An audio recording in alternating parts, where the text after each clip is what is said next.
আমাদের আহলে কোরআন ভাইরা বলে থাকেন যে কুরবানি সমস্ত মুসলিমদের উপর ওয়াজিব বা ফরজ নয়, বা সমস্ত এলাকার মুসলিমদের উপর ওয়াজিব বা ফরজ নয়। কুরবানি শুধুমাত্র তাদের উপরে ফরজ যারা মক্কায় হজ করতে গেছে, অর্থাৎ শুধুমাত্র হাজিদের জন্যই হলো কুরবানি ওয়াজিব বা ফরজ।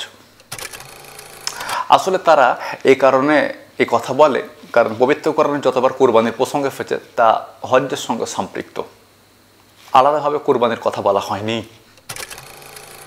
এছাড়া পবিত্র কোরআনে একেবারে সুস্পষ্টভাবে বলে দেওয়া হচ্ছে কুরবানি করার স্থান হলো কাবার আশেপাশে, ইলা বাইতুল আতিক, প্রাচীন গৃহের আশেপাশে বা কাবার আশেপাশে।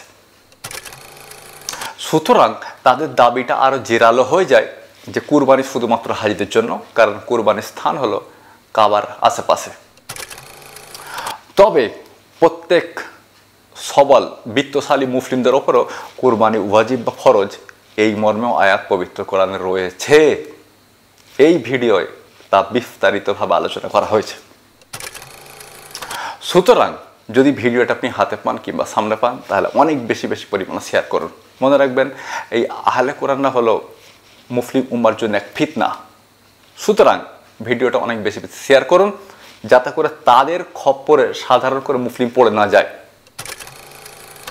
এই আহলে কোরআনদের কথাবার্তায় প্রভাবিত হয়ে বহু মানুষই ধীরে ধীরে হাদিস থেকে দূরে সরে গেছে, একটা পর্যায়ে ধীরে ধীরে পবিত্র কোরআন থেকেও দূরে সরে গেছে, একটা পর্যায়ে তারা সংশয়বাদী হয়ে গেছে, একটা পর্যায়ে তারা নাস্তিক হয়ে গেছে। এমন বহু মানুষকে আমি ব্যক্তিগতভাবে চিনি। আর শুধু ব্যক্তিগতভাবেই নয়, ফেসবুকেও তাদের উপস্থিতি লক্ষ্য করা যায়। একটা সময় যারা আহলে কোরআন ছিলেন আজকে তারা সংশয়বাদী, আজকে তারা নাস্তিক, আজকে তারা ইসলামকে গালাগালি পর্যন্ত করে। সুতরাং একটু কষ্ট করে ভিডিওটা যদি আপনি শেয়ার করেন, বহু মানুষ এই আহলে কোরআনদের দ্বারা প্রভাবিত হয় ইসলাম থেকে দূরে সরে যায়, তারা হয়তো উপকৃত হবে, তারা হয়তো আপনার একটা শেয়ারের মাধ্যমে আবার ইসলামে ফিরে আসবে। সালামুন আলাইকুম। আমাদের দুজন দর্শক, তো তারা দুজনে একই ধরনের প্রশ্ন পাঠিয়েছেন।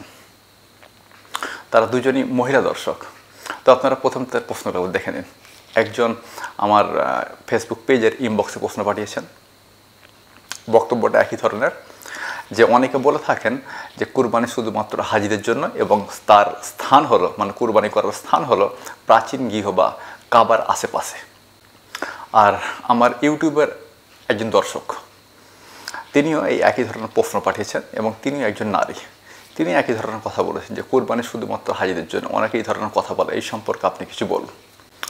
আসলে পবিত্র কোরআনে যতবার কুরবানির প্রসঙ্গ এসেছে প্রত্যেকবার তা হজ্জের সঙ্গে সম্পৃক্ত। পবিত্র কোরআনের 2 নম্বর সূরা বাকারা আয়াত নম্বর 196, পবিত্র কোরআনের 5 নম্বর সূরা মায়েদা আয়াত নম্বর 97, পবিত্র কোরআনের 48 নম্বর সূরা ফাতাহ আয়াত নম্বর 25। প্রত্যেকবার কুরবানির প্রসঙ্গ এসেছে হজ্জের সঙ্গে সম্পৃক্ত। এজন্য আমাদের আহলে কোরআন ভাইরা বলে থাকেন যে কুরবানি শুধুমাত্র হাজিদের জন্য। আর বিষয়টা আরও সুস্পষ্ট করে দিয়েছে পবিত্র কোরআনের 22 নম্বর সূরা হজ আয়াত নম্বর 33, যেখানে বলা হচ্ছে যে লাকুম ফিহা মানাফিউ লিআজারে মুসাম্মা, তোমাদের জন্য তাদের মধ্যে রয়েছে, তোমাদের জন্য তার মধ্যে রয়েছে উপকারিতা। এখানে তার মধ্যে বলতে গেলে পশুর মধ্যে, তোমাদের জন্য পশুর মধ্যে রয়েছে উপকারিতা। সুম্মা মাহিল লুহা ইলা বাইতুল আতিক, এবং তার স্থান হলো প্রাচীন গৃহের কাছাকাছি। তার বলতে গেলে কোরবানি করার স্থান হলো প্রাচীন গৃহের কাছাকাছি বা কাবার কাছাকাছি। এবং এই আয়াত সুস্পষ্টভাবে বলছে যে কুরবানি করার স্থান হলো, কুরবানি করার জায়গা হলো কাবার আশেপাশে। সুতরাং পৃথিবীর অন্যান্য অংশের মুসলিমদের ওপরে কুরবানি করা ওয়াজিব বা ফরজ নয়, শুধুমাত্র হাজিদের ওপরই এটা ওয়াজিব বা ফরজ। যারা হজ করতে যাবে শুধুমাত্র তাদের ওপরই এটা ওয়াজিব বা ফরজ, কারণ কুরবানি করার স্থানটা সেখানে বলে দেওয়া হচ্ছে কাবার আশেপাশে, ইলা বাইতুল আতিক, প্রাচীন গৃহের আশেপাশে বা কাবার আশেপাশে। এই জন্য আমাদের আহলে কোরআন ভাইয়েরা খুব জোর গলায় এটা বলে থাকেন যে পবিত্র কোরআনে যতবার কোরবানির প্রসঙ্গ এসেছে প্রত্যেকবার হজ্জের সঙ্গে সম্পৃক্ত। এতএব পৃথিবীর সকল মুসলিমের জন্য বা পৃথিবীর সমস্ত জায়গার মুসলিমদের জন্য কুরবানি ওয়াজিব বা ফরজ নয়। শুধুমাত্র হাজিদের উপর ওয়াজিব বা ফরজ। জি, এটা সত্য যে পবিত্র কোরআনে যতবার কুরবানির প্রসঙ্গ এসেছে প্রত্যেকবার তা হজ্জের সঙ্গে সম্পৃক্ত, আলাদাভাবে কুরবানির প্রসঙ্গ আসেনি। তবে একটা আয়াত রয়েছে আলাদাভাবে, সেটা হজ্জের প্রসঙ্গে নয়, এবং এটা রয়েছে পবিত্র কোরআনে 108 নম্বর সূরা, সূরা কাউসার বা সূরা আল কাউসার, আয়াত নম্বর 2। ফাসাল্লি লিরাব্বিকা ওয়ানহার, আপনি আপনার প্রভুর উদ্দেশ্যে নামাজ আদায় করুন এবং কুরবানি করুন। এখানে হজ্জের প্রসঙ্গ নেই, এখানে সরাসরি বলা হচ্ছে আপনি আপনার প্রভুর উদ্দেশ্যে নামাজ আদায় করুন বা সালাত আদায় করুন এবং কুরবানি করুন।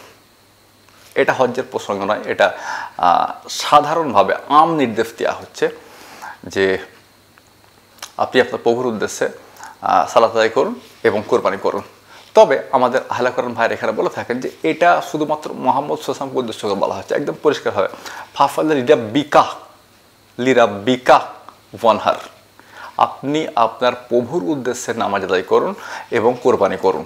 আদেশটা সরাসরি মুহাম্মদ সাল্লাল্লাহু আলাইহি ওয়াসাল্লামের জন্য, তাকে এখানে কাহ শব্দ দ্বারা সম্বোধন করা হচ্ছে, আপনি শব্দ দ্বারা সম্বোধন করা হচ্ছে।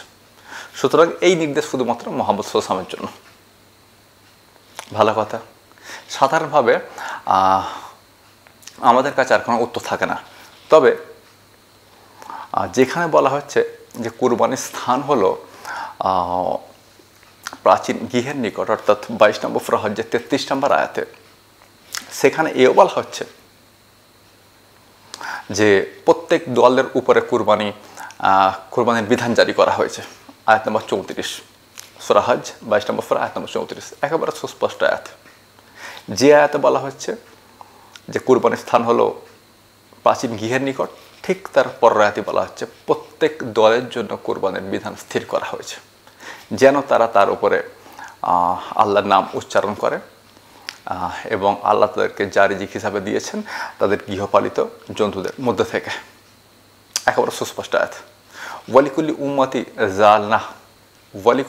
উম্মাতি জাআলনা মানাসিকা লিয়াজকারাসমাহুল্লাহ আলামা রাযাকাহুম মিন বাহিমাতুল আনহাম। তো একেবারে সুস্পষ্টভাবে এখানে বলা হচ্ছে যে প্রত্যেক দলের জন্য কুরবানির বিধান জারি করা হয়েছে। প্রত্যেক দল বলতে গেলে যেই দল নিজের এলাকা ছেড়ে হজ করতে চলে গেছে সেই দলের জন্য কুরবানির বিধান জারি করা হয়েছে, আর যে দল পৃথিবীর যে অংশ রয়ে গেছে, অর্থাৎ যারা হজ করতে যাচ্ছে না বা যায়নি, তাদের উপরেও কুরবানির বিধান জারি করা হয়েছে। সুস্পষ্ট আয়াত। প্রত্যেক দলের উপর, যে দল হজ করতে চলে গেছে আর যারা হজ করতে যায়নি, প্রত্যেক দলের ওপর কুরবানির বিধান জারি করা হয়েছে। ওয়ালিকুল্লি উম্মাতি জাআলনা মানাসিকা লিয়াজকারাসমাল্লাহু মা রাযাকাহুম মিন বাহিমাতুল আনআম।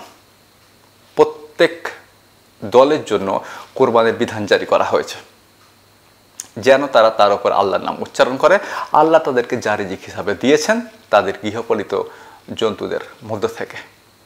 বাহিমাতুল আনাম মানে গৃহপালিত জন্তু, অর্থাৎ উট, গরু, মোষ, ছাগল, দুম্বা, ভেড়া ইত্যাদি গৃহপালিত জন্তুগুলোকে আরবিতে বলা হয় বাহিমাতুল আনাম।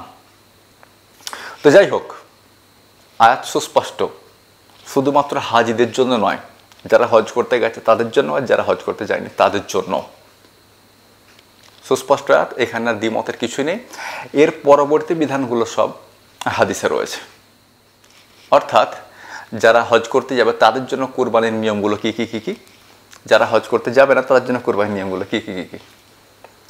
তো যাই হোক, এই দাবি করা অনুচিত এবং বোকামির কাজ যে কুরবানি শুধুমাত্র হাজিদের জন্য। আসলে কি জানেন তো, আমার মাথায় একটা চিন্তা আছে, ফলস্বরূপ আজকের বক্তব্যটা খুব একটা ভালো হচ্ছে না, বুঝতে পারছি। অনেক থেমে থেমে কথা বলা হচ্ছে, বেশ কয়েকবার রিপিট হয়ে গেছে। চলুন বক্তব্য শেষ করছি, দেখাবো অন্য কোনো ভিডিওতে, অন্য কোনো পর্বে।